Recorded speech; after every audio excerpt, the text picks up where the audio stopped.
All right, sounds great to me. All right, good morning, everybody.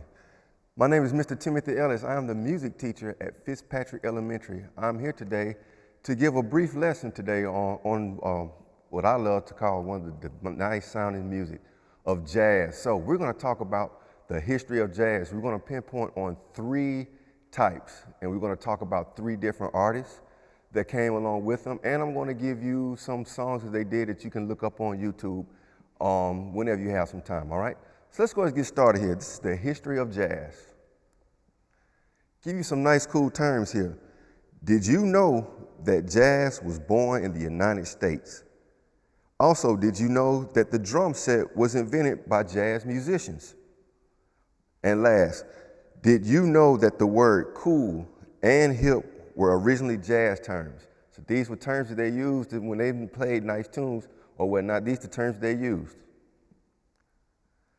All right, so before we get into jazz, we're going to talk about where the jazz got its start from. So we're going to go all the way back to the late 1800s, talk about a genre of music that's called the blues. So let's listen at this. Born in the South, the blues is an African-American derived music form that recognized the pain of lost love and injustice and gave expressions to the victory of outlasting a broken heart and facing down adversity.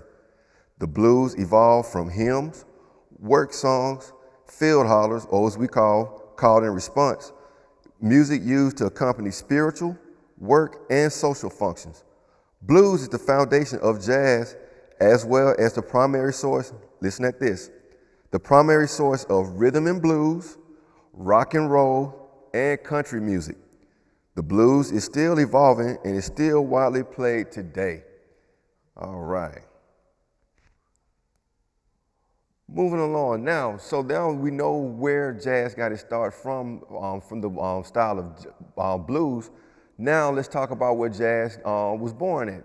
It's in a nice place in the South that we call New Orleans. All right, so in the 1900s, this New Orleans was called the melting pot of the South, all right, or the melting pot of sound. A famous jazz musician by the name of Wynton Marsalis once said this: New Orleans had a great tradition of celebration. Opera, military marching bands, folk music, the blues, different types of church music, ragtime, echoes of traditional African drum, and all of these dance styles that went with this music could be heard and seen throughout the city. When all these kinds of music was blended to one, jazz was born. So this is when they put it all into this pot, and this is when we came up with jazz music. Now, you have some time, once you guys go on YouTube and look up a band that's called the Rebirth Brass Band. These guys are what we call a second line band because this is like one of the popular styles of New Orleans music, second line. One of the characteristics about the second line music is this: the melody is repetitive and very singable. Notice that they have banjo rhythms in the background, and listen to the musicians break away from the melody in collective improvisations. All right. Now, one thing I want to talk about out of this point right here, well, it's not on there. I'm sorry. Well, it's called improvisation. All right, but we'll get into that a little bit later. So, one of the founding artists in this style of music that came from New Orleans was a guy by the name of Louis Armstrong. All right, he's called the Jazz Original. So here's a little bit about Louis Armstrong. Louis Armstrong was one of the most influential artists in the history of music. He was born in New Orleans, Louisiana on August 4th, 1901. He began playing the cornet, which is also called the trumpet, at the age of 13. Armstrong perfected the improvised jazz solo as we know it. Before Armstrong, Dixieland was the style of everyone was playing. This was a style that featured collective improvisations where everyone soloed at once. But listen at this, Armstrong developed the idea, instead of all of us improvising together, let's all do it one at a time. So he developed the idea of musicians playing during breaks that expanded into musicians playing individual solos. This became like the norm, what they do in jazz music. They improvise or do solos. He was affectionately known as Pops, or as most people know him as Satchmo. He was loved and admired throughout the world He died in New York City on July 6, 1971. Now, improvisations, I spoke about there earlier. Improvisation is what we call the expression of freedom.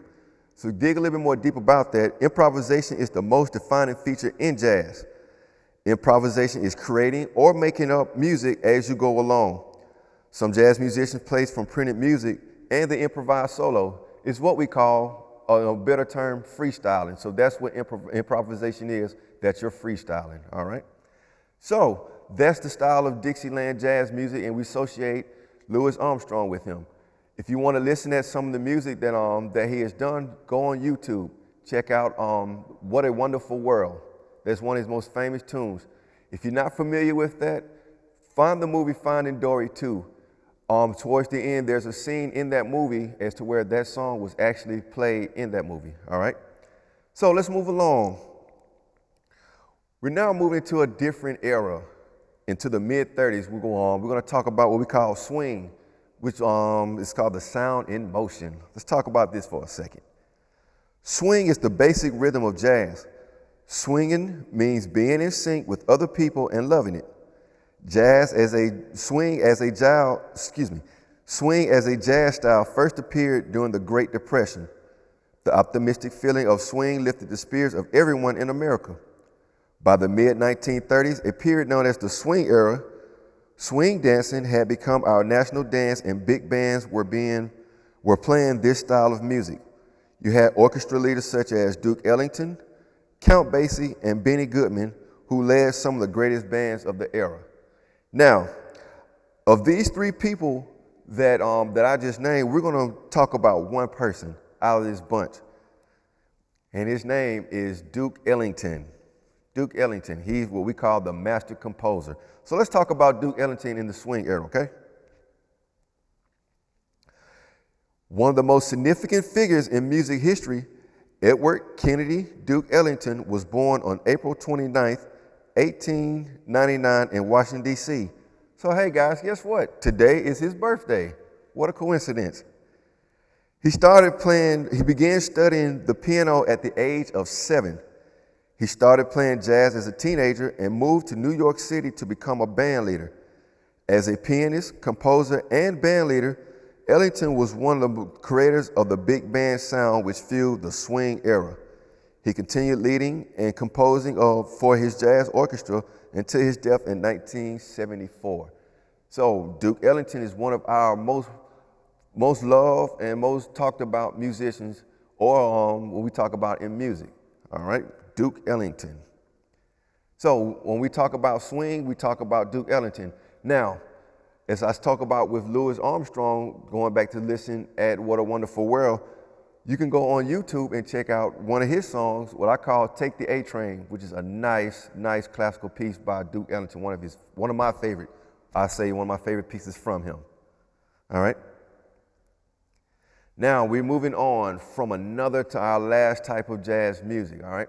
We went from the early 1900s, from the Dixieland jazz with Louis Armstrong. Then we moved from the Great Depression, needed something to uplift us with the swing era. We talked about Duke Ellington. So now we're going to talk about bebop, which came around in the 1940s. All right? In the early 1940s, jazz musicians were looking for a new direction to explore. A new style of jazz was born called bebop, which had faster tempos, intricate melodies or unique melodies, and complex harmonies. Bebop was considered jazz for intellectuals. No longer were huge big bands, but smaller groups that did not play for dancer audience, but for listening audience. So now from the swing era, we sort of go back from going, where in swing that we did a lot of dancing, more in sync. Now we're taking away from that audience and going to more of a direct audience of just listening. So these type of musicians now we're getting more freedom to do what they want to do. All right. And so the one artist that we're going to associate with this one here, before we go on to that one, we have a quote from a guy named Thelonious Monk. He's a bebop pianist. He said, "If you really understand the meaning of bebop, then you understand the meaning of freedom." So that's, like I said, that's what bebop is all about, freedom. being a way to express yourself of how to play. All right? And like I was about to get into, the one artist that we're going to talk about in this is a man by the name of Dizzy Gillespie. Now, if you don't know who Dizzy Gillespie is, this guy here is very rare and unique because when he plays, his cheekbones come out real big. I'm talking about real big. All right, so we're going to talk about Dizzy Gillespie with the bebop jazz. Trumpeter, bandleader, and composer John Burks Dizzy Gillespie was born on October 21st, 1917 in Cheraw, South Carolina. He got his first music lesson from his father and took off from there. He moved to New York City in 1937 and met musicians such as I said earlier, Thelonious Monk and Mr. Charlie Parker. So they're the ones that sort of experimented outside the box with this type of jazz music. All right. So together they experimented with jazz and came up with the bebop sound. Now, also along with this, Dizzy also helped introduce Latin American rhythms to modern jazz through his collaborations. So he took some of the Caribbean feels they did with their instrument rhythms and incorporated it with the bebop jazz, made it very unique. All right. His bold trumpet playing, unique style of improvisation, and inspired teachings had a major influence not only on other trumpet players, but on all jazz musicians in the years to come. He died in Englewood, New Jersey on January 6, 1993. So my favorite tune from Dizzy Gillespie is a tune that's called Salt Peanuts. It's almost like a call and response a little bit. So he plays, it's very complex, and he comes back with the Salt Peanuts. All right? So these are the three jazz styles I want to talk about as far as the history of jazz. There are other types, but these are the three that I want to talk about with you guys on today. So first, the first one was Dixieland. We talked about Louis Armstrong, who's from New Orleans, who sort of incorporated what we know as improvisation in jazz music. Then we went from there, going to the swing era in the mid-1930s. We associated Duke Ellington with the swing jazz, and his tune was Take the A Train. And last but not least, we talked about the bebop jazz, and the jazz visionary for that was a man by the name of Dizzy Gillespie. If you want to go and check out these tunes that I just told you, What a Wonderful World by Louis Armstrong, Take the A Train by Duke Ellington, and Salt Peanuts by Dizzy Gillespie, you can search these on YouTube or Google these songs, or any other tunes that you may like from them if you're interested in this, okay? My name is Mr. Ellis, and it's my pleasure teaching you guys today on the history of jazz.